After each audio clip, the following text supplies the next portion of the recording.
Sepengetahuan Mas Alvin, ini kasus timah ini sebetulnya kan bukan berarti si pelaku ini mengambil uang 270 kan? Bukan. Satu tindakan yang mengakibatkan potensi kerugian negara sebanyak itu. Betul, jadi gitu kan? bukan 271 triliun yang mengalir, Mas. Iya. Penghitungannya adalah kerugian, karena gini, Mas harus tahu, ini bukan cuma korupsi biasa, tapi ini adalah modus. Ini ada penambang yang punya izin, yaitu PT Timah. Ada iupnya. Dia ada iupnya. Iya. Ada PT-PT lain, penambang-penambang liar, yang nggak punya iup. Iya. Nah, karena dia ilegal, dia nggak bisa jual ke smelter. Oke. Dibelilah sama si Yang punya izin. Dia Yang beli punya ke izin. penambang ilegal. Betul, jadi ini ada istilahnya, kalau mafia itu ada bandarnya.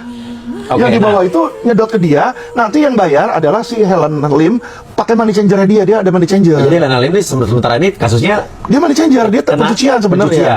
Tapi dia ikut serta karena uang hasil korupsi ini dialah yang ngalirin di situ. oke untuk bayar ke si penambang-penambang Betul. ilegal ini. Nah, kerugian ini dihitung dari apa? Kalau penambang ini kan dia ngambil dari Punya negara, punya rakyat Indonesia. Ya. ada bahan dasarnya kan ada harganya. Iya, tanpa izin, Sedangkan ya ketika kan? dia jual ke sini dia jual berapa? Dengan X, harga misalnya yang- dengan harga yang berbeda iya, iya. di markup sama dia kan. Nah, perbedaan itulah yang dianggap kerugian. 271 triliun Padahal tadi. itu bukan yang mungkin dia terima semua. Karena kalau yang punya iup kan pasti kan tercatat oleh negara, Betul. semua pajaknya bayar, orang ya, yang ambil laporan betul sekali. jelas gitu kan ya. Iya, jadi sebenarnya yang dirampok itu nggak 271, cuma potensi kerugian yang dialami Sebesar negara itu itu besar 271. Disinyalir. Betul. Nah, jadi si tersangka ini sebetulnya kurang lebih si pemilik iup ini ya berarti yang membeli dari penambang Si ilegal. tersangka ini pemilik iup itu PT Timah. Oh enggak, maksudnya jadi tersangka ini adalah yang apa? Yang Tersangka itu banyak. Jadi modusnya Yang itu penambang ilegalnya ada dia juga? nggak sendiri, penambang ilegalnya kena. kena. Harvey Mois itu kena kan. Oh, jadi dia sebagai penambang ilegalnya. Sama direktur penambang ilegal lain, ada CP Oh, iya. mana, dirut mana, itu kan ada 16 orang tuh. Iya. Nah, dari 16 orang sekitar 5 atau 6 itu pemilik tambang-tambang ilegal. Iya. Nah, terus beberapa orang lagi 4 atau 5 itu adalah direkturnya PT Timah. Iya. Dirutnya, direktur operasionalnya gitu kan, direktur keuangannya. Iya. Itu kena semua karena dia udah tahu itu penambang ilegal kok dia ambil di situ. Oke. Untuk memenuhi kuota. Jadi kuota dia misalnya 1000 ton, dia cuma tambang 500. Yang 500 lagi dia beli dari penambang ilegal. Kan nggak boleh gitu. Oke, pertanyaannya menurut analisa dari Mas Alvin, analisa pribadi ya. Iya. Ini ada hubungannya dengan politis apa tidak? Politis apa tidak? Kalau politis kagak. Kalau saya lihat ini adalah sekarang ini memang ketika kita melihat si KPK ini turun, Mas, turun dalam hal sedang dalam bermasalah Kinerjanya, kan, ya, sekarang ya. kan yang namanya ketua Ya. KPK-nya aja terlibat tersangka, terus Sampai sekarang belum selesai ya? belum, dan penjaga-penjaga rutannya itu Ketangkap semua. ketangkap menerima suap Tapi juga cuman kan, hukumannya cuma hukuman minta maaf minta di maaf, situ. ya. Nah, dengan turunnya KPK ini kita bisa melihat di zaman Firly Bahuri ya, sekian banyak kasus korupsi itu tidak ada yang mencuap.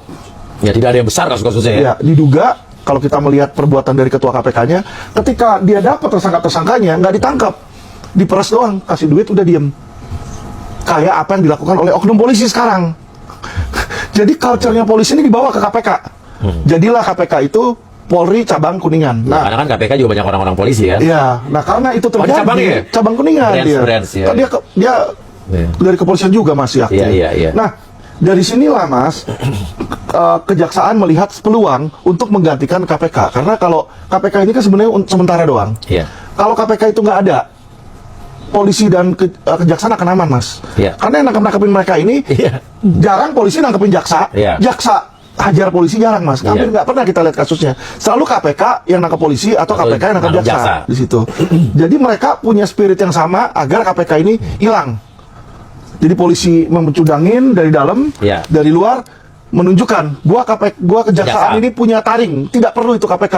Makanya dia bikinlah pencitraan seperti sekarang. Dia ambil. Tapi artinya positif lah. Positif, Kejaksaan positif, sekarang positif. kita akuin bahwa Bagus banyak kasus-kasus itu. besar yang diungkap oleh dia. Betul, asal jangan stop cuma di situ doang, nanti Iya. KPK-nya di stop terus dianya Iya. kendor lagi gitu Sampai loh. menteri-menteri Pak Jokowi kemarin kan kejaksaan yang ungkap kan? Iya. Iya. Menteri Keuangan dia kasih Iya. kasus LPEI, Iya. padahal setahun sebelumnya sudah dikasih ke KPK. nggak Nggak jalan. jalan. Dikasih ke kejaksaan, dia langsung kebakaran jenggot minta untuk kejaksaan